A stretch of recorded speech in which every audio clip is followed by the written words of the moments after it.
no aspecto político, agora está no Senado, como o senhor mesmo disse, né? Só que é uma medida provisória, ou seja, tem prazo para caducar. Salvo engano, me corrija, dia 22 agora, de junho. O senhor disse que tem indicativos de que o Senado deve fazer um ou outro ajuste. Isso significa que a MP vai voltar para a Câmara. Dá tempo?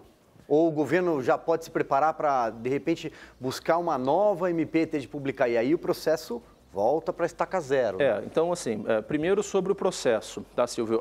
Se porventura a medida provisória caducar, o governo ele não pode encaminhar uma nova medida provisória sobre o mesmo tema dentro do mesmo período legislativo.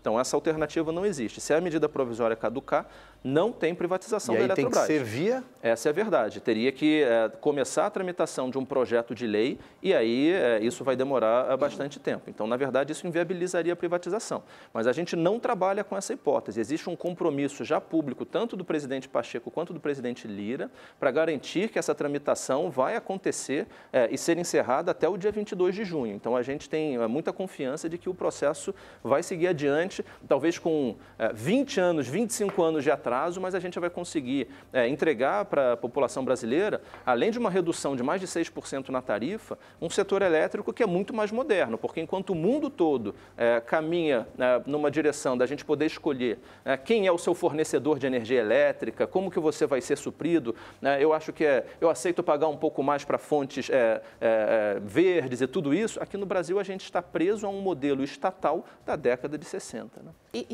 Secretário, a partir do momento, vamos supor que a MP seja aprovada no Senado, mesmo que haja alguma mudança, volte para a Câmara, mas enfim, ao fim desse processo, a privatização ou a capitalização, como eles gostam de chamar, seja aprovada. Qual o processo a partir daí para colocar essa venda de ações e aí o setor privado assume? Eu sei que não pode ter um controlador só, majoritário, né? Todas as ações são vendidas, há um controle diluído. E como é que isso se reverte em benefícios para o setor elétrico, em termos de investimento, de redução de conta de luz, como o senhor já disse? Excelente. Então, vamos lá.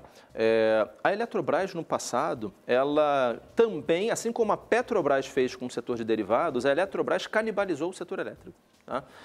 Chegamos a ponto de Furnas e de Chesf, que são duas subsidiárias, serem proibidas de participar de leilões de transmissão pela ANEEL, porque ela entrava com deságios inexequíveis e não entregava a linha de transmissão no final.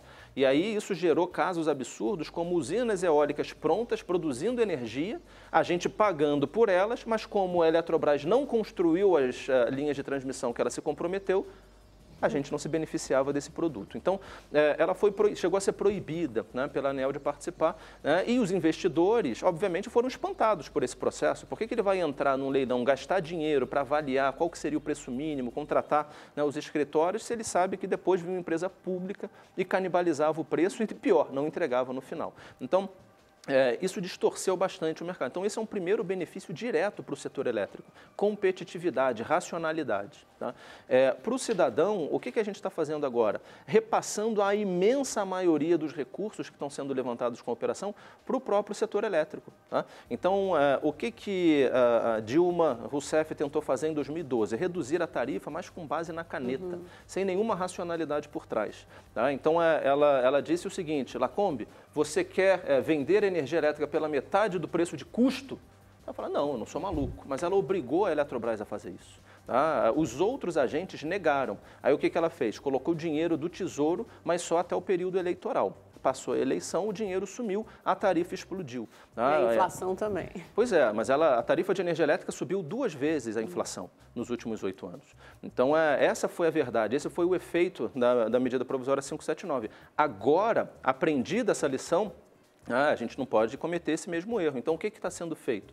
Um processo no qual essa devolução de recursos leva em consideração a remuneração dos investidores, um processo competitivo que vai ser feito obrigatoriamente aí, e tudo isso vai levar a uma redução no cenário base que o Ministério de Minas e Energia calculou, de 6,3% para a tarifa de todos nós. Esse é um outro benefício enorme. E como eu disse, fora todo o choque de investimentos no setor, porque hoje a Eletrobras investe alguma coisa em torno de 3 bilhões por ano.